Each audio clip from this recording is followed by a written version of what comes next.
Hello everyone. Last part में हमने chapter 1 set the table देखा था, जहां ऑथर ने बताया था कि क्लियर गोल होना कितना इम्पोर्टेंट है। जब आपको पता होता है कि आपको क्या अचीव करना है तो आपका फोकस और डायरेक्शन दोनों स्ट्रांग हो जाते हैं। आज के इस पार्ट में हम चैप्टर 2 कवर करने वाले हैं। इस चैप्टर में ऑथर एक और इम्पोर्टेंट रूल शेयर करते हैं जो प्रोडक्टिविटी को इम्प्रूव करने में हेल्प करता है और प्रोक्रास्टिनेशन को कम करता है। तो चलिए शुरू करते हैं चैप्टर 2 और समझते हैं इसमें क्या प्रैक्टिकल लेसन दिया गया है जो आप अपने डेली लाइफ में अप्लाई कर सकते हैं। Chapter 2 plan every day in advance. हर दिन को पहले से प्लान करना इम्पॉर्टेंट है। प्लानिंग का सिंपल सा मीनिंग है फ्यूचर को आज के प्रेजेंट में ले आना, ताकि आप अभी उस पर एक्शन ले सको। इसका मतलब ये है कि जब आप अपने दिन का प्लान पहले ही बना लेते हो तो आपको क्लियर हो जाता है कि आज कौन सा काम करना है और किस ऑर्डर में करना है। इससे टाइम वेस्ट कम होता है और प्रोडक्टिविटी काफ़ी इम्प्रूव हो जाती है। शायद आपने एक पुराना सवाल सुना होगा, एलिफेंट को कैसे खाया जाता है, जैसे ईट दैट फ्रॉग है ना, वैसा ही। इसका जवाब है एक टाइम पर एक बाइट। बिल्कुल इसी तरह अगर आपके पास कोई बड़ा और डिफ़िकल्ट टास्क है, यानी आपका बिगेस्ट फ्रॉग कह लो, तो उसे भी एक साथ कंप्लीट करने की जगह छोटे छोटे स्टेप्स में तोड़ दो। फिर उन स्टेप्स को एक एक करके स्टार्ट करो। आपका माइंड यानी आपकी सोचने, प्लान करने और डिसीजन लेने की एबिलिटी प्रोक्रास्टिनेशन को ओवरकम करने का सबसे पावरफुल टूल है। जब आप क्लियर गोल सेट करते हो, उनके लिए प्लान बनाते हो और फिर उस पर एक्शन लेते हो, तो वही आपकी लाइफ की डायरेक्शन डिसाइड करता है। सिर्फ प्लानिंग और थिंकिंग का प्रोसेस ही आपकी मेंटल पावर को एक्टिवेट कर देता है। इससे क्रिएटिविटी बढ़ती है और आपकी मेंटल और फिजिकल एनर्जी भी इंक्रीज हो जाती है। बिना प्रॉपरली सोचे समझे एक्शन लेना प्रॉब्लम्स का बड़ा रीज़न बन जाता है। इसका सिंपल मतलब ये है, अगर हम प्लानिंग किए बिना काम स्टार्ट कर देते हैं तो अक्सर गलतियाँ और कन्फ्यूज़न बढ़ जाता है। एक्शन लेने से पहले एक अच्छा प्लान बनाना आपकी कैपेबिलिटी का साइन होता है। जितना क्लियर और स्ट्रॉन्ग आपका प्लान होगा, उतना ही आसान होगा प्रोक्रास्टिनेशन को बीट करना। फिर काम स्टार्ट करना भी इजी हो जाता है। आप अपना फ्रॉग खाने लगते हो और बिना रुके आगे बढ़ते रहते हो। इस चैप्टर का एक इम्पॉर्टेंट आइडिया है अपनी एनर्जी का बेस्ट यूज़ करना। काम करते वक्त हमारा गोल होना चाहिए कि हम अपनी मेंटल, इमोशनल और फिजिकल एनर्जी का मैक्सिमम रिटर्न पाएं। अच्छी बात यह है कि प्लानिंग में लगाया गया हर एक मिनट एक्सिक्यूशन में काफ़ी टाइम बचाता है। ऑथर कहते हैं कि अगर आप सिर्फ 10 से 12 मिनट अपने दिन को प्लान करने में लगाते हो तो आप दिन भर में लगभग 2 घंटे तक का टाइम वेस्ट होने से बचा सकते हो। यानी छोटी सी प्लानिंग आपका बहुत सारा टाइम और एफर्ट्स बचाती है। आपने शायद एक फेमस रूल भी सुना होगा जिसे 6P फॉर्मूला कहते हैं। इसका मीनिंग है proper, prior, planning, prevents, proof, performance. Simple words में जब आप पहले से सही प्लानिंग करते हो तो काम की परफॉर्मेंस भी बेटर होती है और मिस्टेक्स भी कम होती हैं। 6P फॉर्मूला का लास्ट पार्ट है प्रिवेंट्स पुअर परफॉर्मेंस। इसका मतलब है अगर आप पहले से सही प्लानिंग करते हो तो आपकी परफॉर्मेंस वीक नहीं होती और मिस्टेक्स भी कम होती हैं। जब आप सोचते हो कि प्लानिंग से प्रोडक्टिविटी और परफॉर्मेंस कितनी इम्प्रूव हो सकती है तो ये थोड़ा सरप्राइजिंग लगता है कि बहुत कम लोग इस हैबिट को डेली फॉलो करते हैं। सही तो ये है कि प्लानिंग करना बहुत सिंपल है। इसके लिए आपको सिर्फ एक पेपर और एक पेन चाहिए। चाहे आप कोई एडवांस कंप्यूटर ऐप यूज़ करो, आउटलुक सिस्टम यूज़ करो या टाइम प्लानर यूज़ करो, सबका बेसिक प्रिंसिपल एक ही होता है और वो प्रिंसिपल सिंपल है।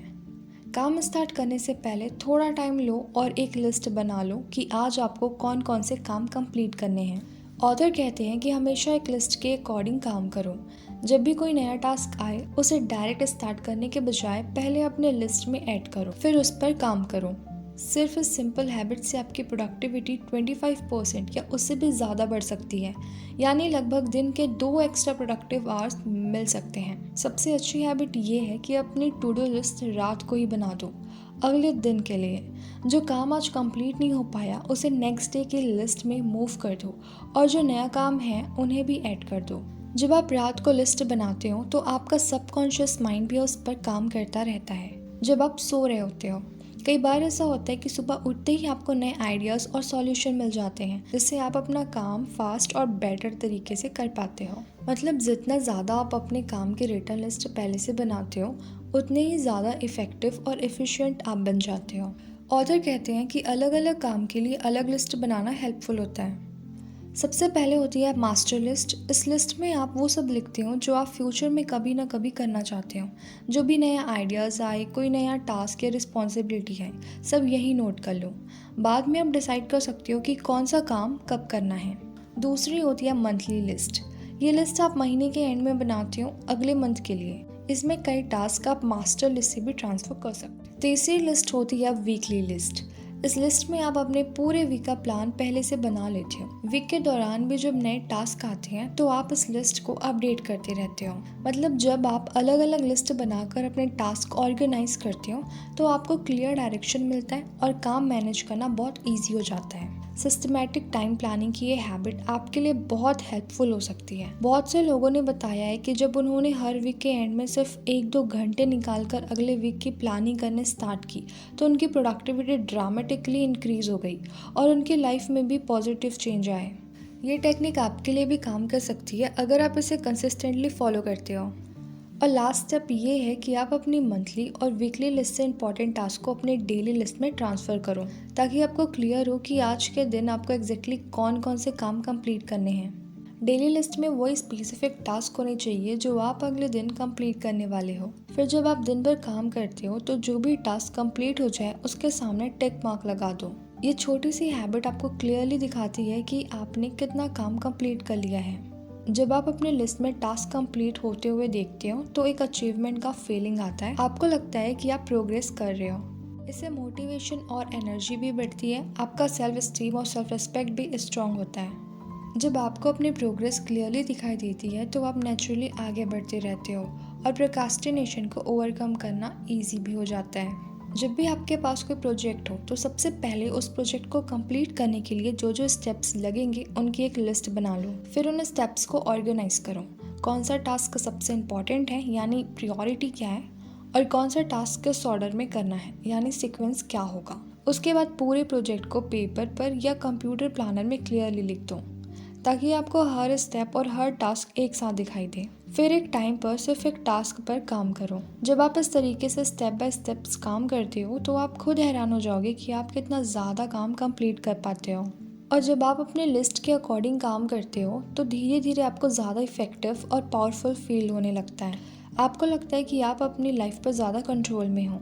इससे आप नेचुरली और ज़्यादा काम करने के लिए मोटिवेटेड हो जाते हो। आप बेटर सोचने लगते हो, ज़्यादा क्रिएटिव आइडिया आते हैं और आपको ऐसे इंसाइट्स मिलते हैं जिससे आप अपना काम फास्ट और बेटर तरीके से कर पाते हो।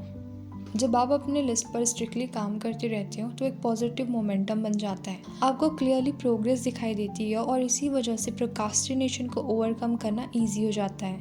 ये प्रोग्रेस का फीलिंग आपको एक्स्ट्रा एनर्जी देता है और आप दिन भर मोटिवेटेड रहते हो।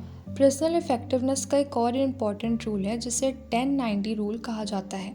इस रूल के अकॉर्डिंग अगर आप काम स्टार्ट करने से पहले 10 सेकेंड टाइम प्लानिंग और ऑर्गेनाइजिंग में लगाते हो तो आप बाकी काम कंप्लीट करते वक्त लगभग 90% टाइम बचा सकते हो। जब आप हर दिन को पहले से प्लान करते हो तो काम स्टार्ट करना भी ईजी हो जाता है और आप बिना रुके काम करते रहते हो। काम पहले से ज़्यादा फास्ट और स्मूथली होने लगता है। धीरे धीरे आपको अपनी कैपेबिलिटी पर ज़्यादा कॉन्फिडेंस फील होता है। आप सोचने से ज़्यादा काम कम टाइम पे कंप्लीट करने लगते हो और एक टाइम ऐसा आता है जब आपको रुकना मुश्किल हो जाता है। अब ऑथर यहाँ एक प्रैक्टिकल एक्शन स्टेप्स देते हैं जिसे वो ईट दैट फ्रॉग रूल कहते हैं। सबसे पहला स्टेप ये है कि आज से ही अपने दिन, वीक और मंथ को पहले से प्लान करना स्टार्ट करो। एक नोटपैड, पेपर या अपना फ़ोन लो और अगले 24 आवर्स में जो जो काम करने हैं उनके लिस्ट बना लो। जब भी कोई नया टास्क आए उसे तुरंत लिस्ट में ऐड कर दो। साथ ही अपने बड़े प्रोजेक्ट्स और इम्पोर्टेंट काम की भी लिस्ट बना लो जो आपके फ्यूचर के लिए इम्पोर्टेंट है। दूसरा स्टेप ये है कि अपने गोल्स, प्रोजेक्ट्स और टास्क को प्रायोरिटी के अकॉर्डिंग अरेंज करो। कौन सा काम सबसे इम्पोर्टेंट है और कौन सा काम किस ऑर्डर में करना है, ये डिसाइड करो। हमेशा एंड रिजल्ट को ध्यान में रखकर प्लानिंग करो और उसके हिसाब से स्टेप्स बैकवर्ड प्लान करो। सिंपल रूल ये है कि पेपर पर सोचो और हमेशा लिस्ट के अकॉर्डिंग काम करो। जब आप इस हैबिट को फॉलो करते हो तो आप खुद नोटिस करोगे कि आपकी प्रोडक्टिविटी कितनी ज़्यादा बढ़ जाती है और अपना फ्रॉग यानी सबसे इम्पॉर्टेंट काम कंप्लीट करना भी काफ़ी ईजी हो जाता है। इस पार्ट में हमने part 2 plan every day in advance को समझा। इस चैप्टर का मेन लेसन ये था कि अगर आप अपने दिन को पहले से प्लान करते हो तो आपका टाइम बेटर यूज़ होता है, प्रोडक्टिविटी बढ़ती है और प्रोक्रास्टिनेशन को कंट्रोल करना ईजी हो जाता है। अगर आपको ये एक्सप्लेनेशन हेल्पफुल लगा हो तो चैनल को सब्सक्राइब ज़रूर करें। कमेंट्स में ज़रूर बताएं कि नेक्स्ट आप किस बुक की एक्सप्लेनेशन या समरी सुनना चाहते हैं। सो नेक्स्ट पार्ट में हम चैप्टर 3 को कवर करेंगे। इस बुक का इंट्रोडक्शन और चैप्टर 1 पार्ट प्लेलिस्ट पे ऐड है, तो फिर आप जाके चेक कर सकते हो। और अगर आपको इस बुक के PDF चाहिए तो मैंने इस बुक का PDF टेलीग्राम पे शेयर कर दिया, तो आप फिर वहाँ पे जाके देख सकते हो। तो मिलते हैं नेक्स्ट पार्ट में।